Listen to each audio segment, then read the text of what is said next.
Hi folks, you're with Tacitus Today, your pushback channel, and thank you for joining this audio live stream.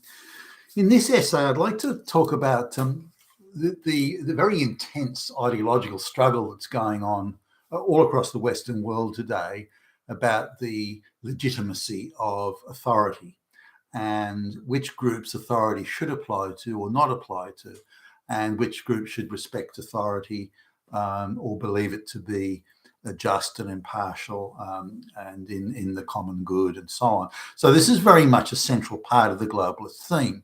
So, let's just look at a couple of recent examples. The new Barbie movie, for example, asserts, and doesn't prove it, it asserts that the patriarchy exists. It's everywhere. And the patriarchy, and if you need to understand how to think about patriarchy is white supremacy, it's misogyny, it's fascism, it's Nazism, it's Hitler. So that's what. So Barbie's asserting that, and that is not legitimate. It is not legitimate because it oppresses minorities, and it's Hitler, it's white, it's male. And if you're a white male and gets it's fucking Hitler. So that's not legitimate. It's illegitimate form of authority. It's an illegitimate form of social structure. It's an illegitimate form of family structure. So for any angry woman with a low IQ who marries into a rich, well-connected Jewish family, then it must seem that the world is terribly oppressive, incredibly oppressive.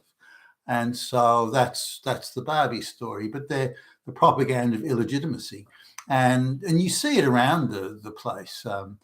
There's a sign on a desk that says there's an item on special. I think it was like a mobile phone, and there's a couple of people in the queue. There's a guy in front of me, and it says limit of 3 per customer, and so this guy wants to buy 3, and he's like two people in front of me, and he wants to buy 3.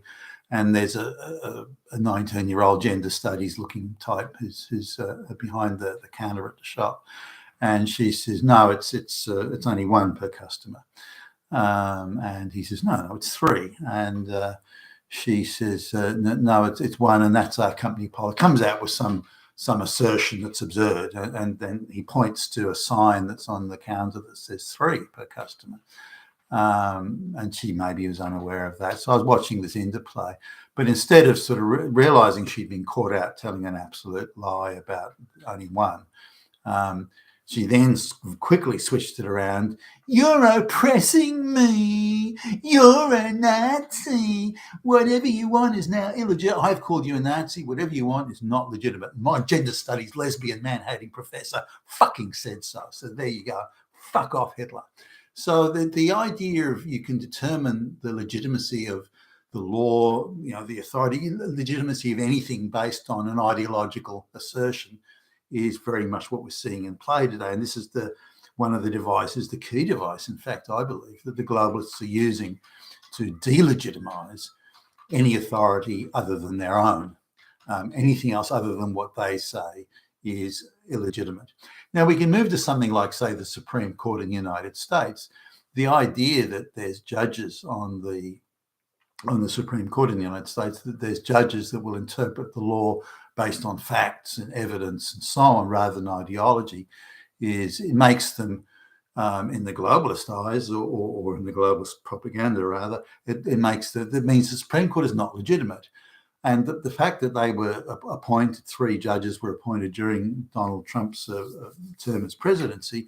So Trump is a white supremacist, fascist Nazi, appoints judges to court, therefore to court is Nazi, fascist, therefore white supremacist, therefore Hitler, and thus completely illegitimate. Any decision they make is legitimate. And you look at even the announcements coming out of the 2-bit hack goons, stooges in the White House at the moment, they're quite clear and quite pointed in their assertions that the Supreme Court decisions that are in full accordance with the the law and the constitution and so on, that they are not legitimate. So the decision to say the affirmative action, race, gender quota stacking into like Harvard and Princeton and those sort of places, or any college for that matter, they're not legitimate. They're illegal rather, and flout the Constitution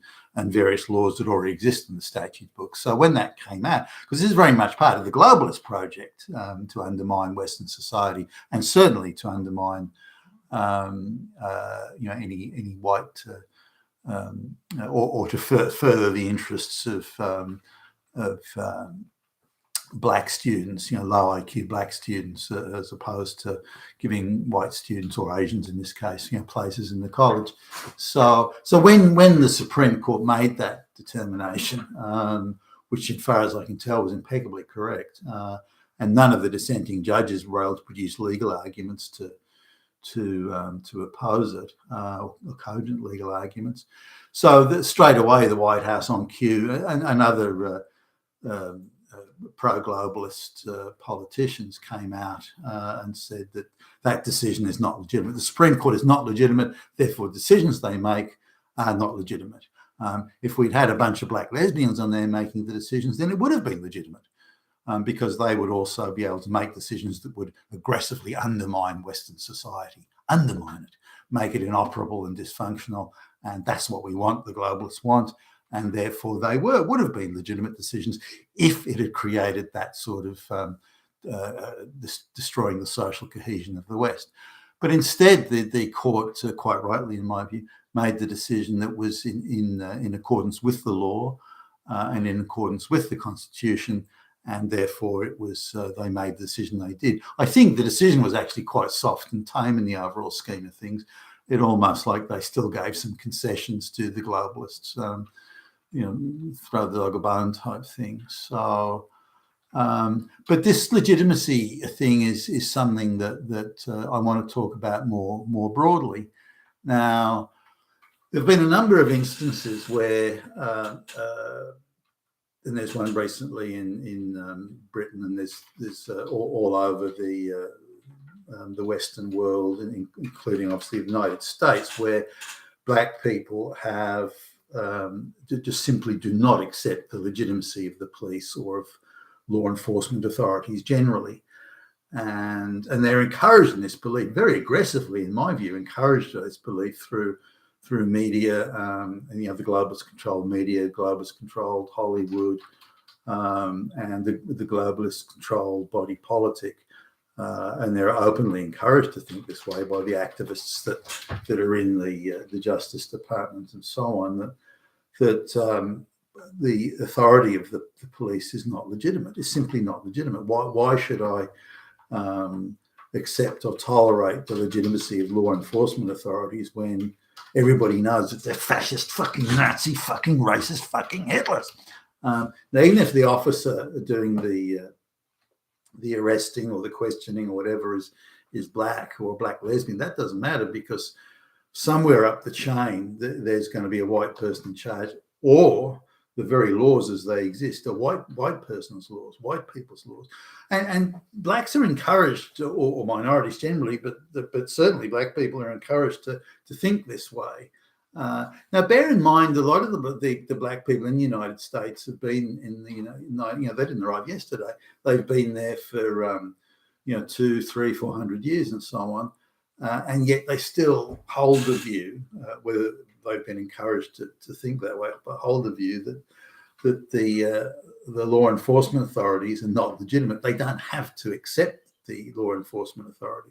Any decision those law enforcement authorities make, whether it's the courts, whether it's the police or the prosecutors, none of it is legitimate. None of it is legitimate.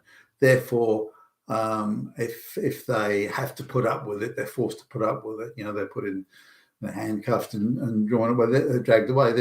Then that is oppression. It is fucking racial oppression. It is fucking racism. It is fucking fascism. It is white supremacy. It's Hitler. So they're encouraged to think this, not only by other black activists, but by, very much by the globalist machine, all the NGOs, There is a massive machine, the George Soros funded sort of people, that they're encouraged to take this view and to actively say, well, I don't have to accept the authority of the police. It doesn't, and if I do break any law, if I do transgress in any way, then it's only white man's law anyway. So it's still not legitimate. So no matter what I do, I can kill 1 million people, but white man's law says that's not right. And they want to put me in white man's prison and through white man's court, white man's legal system. So none of that is legitimate. None of it is legitimate. Therefore, I didn't really commit a crime because the enforcement method is not legitimate, and so on. Now, if I get shot in the middle of the Chicago street by another black gang member, that is legitimate. That is legitimate. Shit out in the street. Me and him fucking shooting it out. So that is a legitimate form of authority and enforcement. So it's a very different types or different views on enforcement. But the globalist project is actively saying, well, anything that, if anybody complains about putting gay lesbian porn in junior school libraries or have teachers teaching it, then the problem isn't the gay lesbian porn being taught to 6-year-olds. That's not the problem. The problem is those who oppose it, because those who oppose it, their views are not legitimate. Not legitimate, those views. We have the only legitimate view. They have the view which has no legitimacy at all. Now, you see it in interactions with, there was a recent one in Britain where there was an area in London that has a very high incidence of public transport fare evasion. And they're checking to make sure people have bought their travel tickets or that sort of thing. You see the same here in Australia. If I rarely take the train, but it passes by an area where there's one of the areas that the train comes by to get to where I am, it has a high fare evasion or instance of fare evasion. So the ticket officers are frequently on the train checking tickets, and fine, that's their job. I don't care.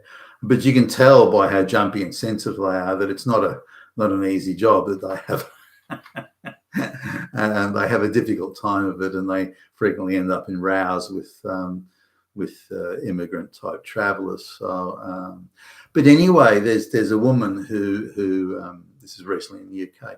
There's a woman who's asked to show her ticket, as everyone else is, and she refuses to show it, not because she hasn't got it. She's actually got the ticket, but in her view, that the law enforcement officers have no legitimate authority. They have no right to ask her. They have no right to question. They have no right to any of this. Their authority is 100% illegitimate.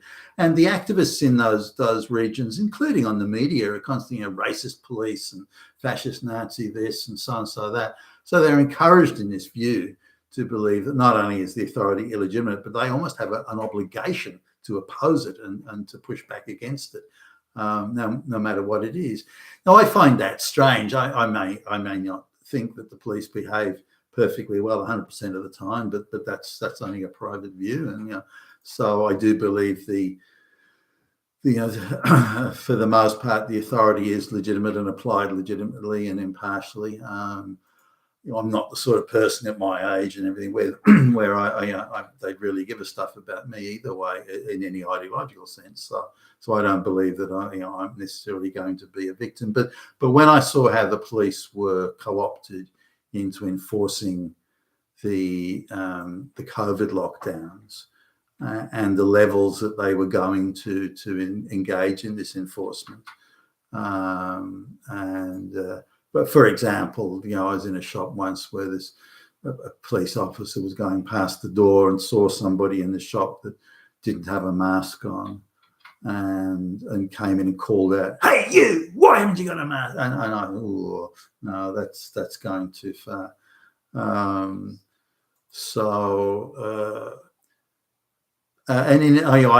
had an instance myself where I had to remind the officer that they didn't have the sort of authority that they were attempting to apply, and the only people who have that authority are the elected representatives of the public, and they must pass laws in the parliament.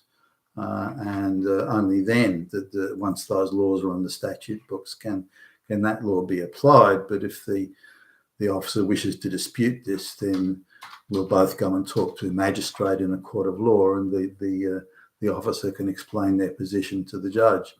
And the officer just abruptly turned around and walked off, didn't say another word. So the authority can be used illegitimately, and I believe in that instance, used by the state, use the power of the state to use the police force to effectively force the citizenry to take untested medication for a pandemic that didn't exist. And I came away from that with a bad taste in my mouth about the misuse, in my view, the misuse of authority. Coming now to the general legitimacy, and this woman who had the ticket, the travel, she actually had the travel ticket, but she was convinced that the authority of the police was so illegitimate that why should she even have to show? Did she have to reach into her bag and show the ticket? They had no authority to even do that. Now she could have ended the situation. Yep, there's my ticket. They'd have moved on. End of story.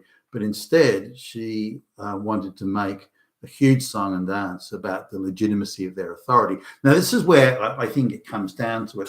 And you see stories all the time, and ones that are well recorded on video and witnessed and so on, where a black person may be pulled over for say a traffic infringement. Not a big deal in itself, but they have a number of warrants out for their arrest for all sorts of things, and so they think, holy crap, I'm going to be, I might get arrested, or I'm going to be in further trouble with the law and have to deal with that. So given that none of the problems I've got, given that all the problems I've got are because of white man's authority and police, and none of that legitimate, so why should I have to put up with this? I might as well just speed away in the car or run away or do something. Just why do I have to accept the authority of this police officer? Or because it's just a pain in the ass. It's not legitimate anyway. What moral authority do they have to tell me what to do? Now I'll go back to the 1960s and the Black Panther movement in the United States, and I was surprised listening to the speeches made by the Black Panther. This was a black activist movement, Black Panther in the 1960s, and this was one of the many protests that were going on and movements going at the time, like anti-Vietnam War and all this sort of stuff, and a lot of college kids caught up. And if you look at the Black Panther, they'd even be accepted onto some universities, which seems astonishing given their message of clear and blatant insurrection. But they would go onto colleges, and if you look at the photographs of the people there in the audience, they were, there's a few white hippie guys. They were nearly all black, and if there were any white people, nearly all young women, college kids. I assume sociology students and so on. There believe that the world is an evil patriarchy, fascist, Nazi, but listening to the speeches made by weren't particularly articulate, incidentally, and filled with that angry sort of person who's brought up on the street, that angry bitterness that you see it, and even in listening to the talk on with a softer voice, you even see that with, say, that Greta Gerwig who did the Barbie movie, that same level of anger and bitterness. But anyway, these black activists in the Black Panther group, the way they spoke there about, given we were brought to this country and we didn't want to, this is like the slave trade, people being brought to the United States. Therefore, all authority, all social structures, everything is not legitimate. Nothing is legitimate. Therefore, we are not bound by any law, by any social obligation, by any behavioral sort of constraint. We're restricted by none of it or limited by none of it because none of it is legitimate. And that sort of struck me as odd. So, okay, well, if you believe it's legitimate, you must want to create a state within a state where your own laws uniquely apply, which must be the downtown areas of Chicago and Baltimore, I suppose. Maybe that's what they meant. But the law of the gun on the street is the type of legitimacy that they crave. Or they say, well, we want to go back to Africa then, because we want to have African law where effectively there is no law. It's tribal law. But they don't want to do that. So do you want to create a state within a state where you have to exist on your own without handouts? And so, no, we don't want that. Well, do you want to go back to Africa? Well, no, we don't want that. So what is it you want then? Well, we don't want to have any laws or any obligations we have to meet to the state or the society, and we don't want to have to deal with any authority other than our own tribal type authority. Well, gee, how's that going to work? Well, we don't know, we don't care, but you white people can all fuck off because you're all Nazis. It was very incoherent. Whereas they could rail and rave about the supposed injustices, they were able to say what would replace it.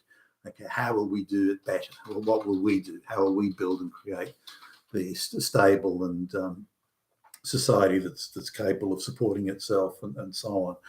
There wasn't any of that, and in that sense, it was a resounding failure. It might appeal to low IQ college kids, but or the low IQ black people on the street, but not many besides. It can be exploited by the globalists to tear down white society, which it is being currently.